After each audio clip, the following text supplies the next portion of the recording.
पापा हर रोज सुबह सबसे पहले उठ जाते, मुझे भी नहीं उठाते। मुंह हाथ धो के अच्छे से वजू करके टोपी लेके ना जाने अकेले में क्या पढ़ते रहते।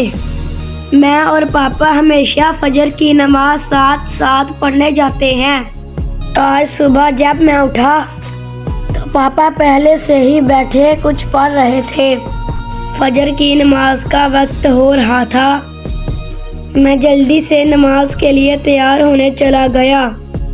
मैं तैयार होके वापस आया तो अभी भी पापा कुछ पढ़ रहे थे। मेरे बहुत पूछने पर भी उन्होंने जवाब नहीं दिया कि वो क्या पढ़ रहे हैं।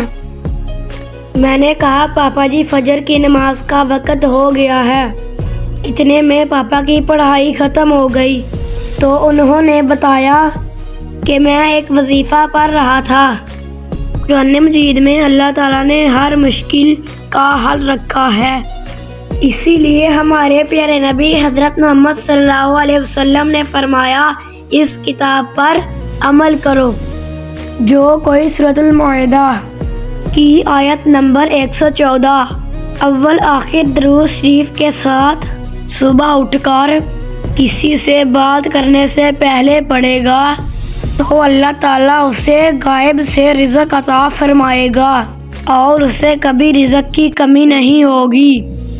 फिर मैंने कहा, पापा चलो नमाज पढ़ने चलें, और हम दोनों नमाज पढ़ने चले गए।